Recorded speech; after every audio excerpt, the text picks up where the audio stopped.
ఏపీలో కూటమి ప్రభుత్వం వైసీపీ కార్యకర్తలు, నాయకుల్ని, నేతల్ని లక్ష్యంగా చేసుకుని వేధింపులకు పాల్పడుతున్న నేపథ్యంలో ఆ పార్టీ కీలక నిర్ణయం తీసుకుంది. త్వరలో ఈ వేధింపులపై ఫిర్యాదులు చేసేందుకు వీలుగా ఓ మొబైల్ యాప్ను తీసుకురావాలని నిర్ణయించింది.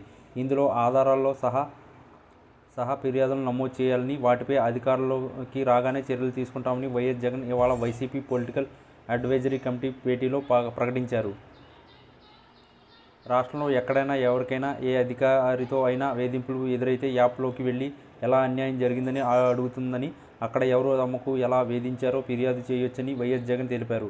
అలాగే ఆధారాలు ఉంటే ఆ యాప్లో అప్లోడ్ చేసే అవకాశం కల్పిస్తామన్నారు. బటన్ నొక్కితే ఆ ఫిర్యాదు వైసీపీ డిజిటల్ ల్యాబొరేటరీలోకి వస్తుందన్నారు. తాను సీఎం అయ్యాక ఈ డిజిటల్ ల్యాబొరేటరీ ఓపెన్ చేసి ఎవరికి ఎలాంటి అన్యాయం జరగకుండా జరిగిందో తెలుసుకుని చేసిన వాళ్లను ఎవరి ప్రలోభంతో చేశారో ఆధారాలు చూసి చర్యలు తీసుకుంటామన్నారు.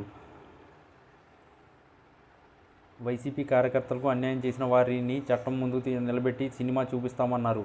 వైసీపీ వాటిని వడ్డీతో సహా చెల్లిస్తామన్నారు. ఏదైతే విత్తురతో అదే రేపు పండుతుందన్నారు.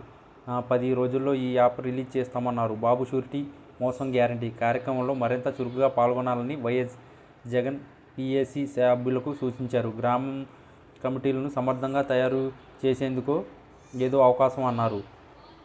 చంద్రబాబు చేసిన మోసం స్పష్టంగా కనిపిస్తుందని, వైసీపీని పోగొట్టుకున్నామనే బాధ అధికారుల్లో అందరిలో కనిపిస్తుందన్నారు. తమ హయాంలో అందుతున్న ఫలాలు ఇప్పుడు రావడం లేదన్నది కనిపిస్తుందన్నారు.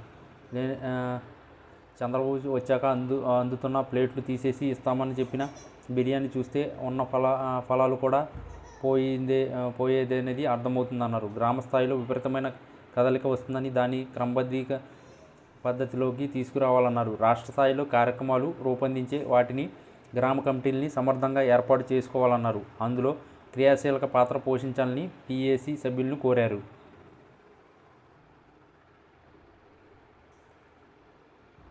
ఏపీలో కొత్త రేషన్ కార్డు జారీ కోసం ఎదురు చూస్తున్న లబ్ధిదారులకు ప్రభుత్వం ఇవాళ గుడ్ న్యూస్ చెప్పింది. ఇప్పటికే పాత రేషన్ కార్డు జారీ స్థానంలో అత్యాధునిక ఫీచర్లతో రేషన్ కార్డులు తీసుకొస్తున్నట్లు ప్రకటించిన ప్రభుత్వం ఇందుకు అనుగుణంగా వాటి జారీ తేదీని ఖరారు చేసింది. ఈ వివరాలను ఇవాళ పౌర సరఫరాల శాఖ మంత్రి నాదెండ్ల మనోహర్ ఇవాళ వెల్లడించారు. ఏపీలో త్వరలో కొత్త రేషన్ కార్డులు జారీ చేయబోతున్నట్లు పౌర సరఫరాల శాఖ మంత్రి నాదెండ్ల మనోహర్ ప్రకటించారు. క్యూఆర్ కోడ్లతో డిజిటల్ రేషన్ కార్డులు ఉంటాయన్నారు.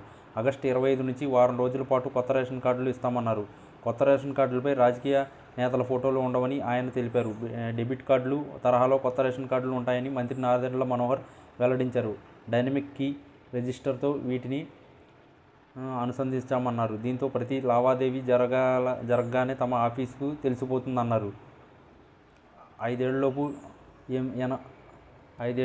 80 ఏళ్ల దాటిన వారికి ఈకేవైసీ అవసరం లేదని మంత్రి నాదెండ్ల మనోహర్ వెల్లడించారు. ప్రతి నెల 1వ తేదీ నుంచి 15వ తేదీ వరకు రేషన్ పంపిణీ ఉంటుందన్నారు. 25 నుంచి 30 తేదీ వరకు వృద్ధులకు రేషన్ డోర్ డెలివరీ చేస్తున్నట్లు మంత్రి నాదెండ్ల మనోహర్ తెలిపారు. రేషన్ కార్డుల కోసం 16 లక్షలకు పైగా దరఖాస్తులు వచ్చాయని, ఇందులో 15.32 లక్షల దరఖాస్తుల్ని ఆమోదించినట్లు మనోహర్ తెలిపారు. 9.87 లక్షల మందికి కొత్తగా పేర్లు నమోదు చేసుకునేందుకు అవకాశం కల్పించామన్నారు. దీంతో కలిపి 1,45,00,000కు చేరుకుందన్నారు. సభ్యులతో కలిసి 4 కోట్లు దాటి ఉంటుందన్న మంత్రి తెలిపారు.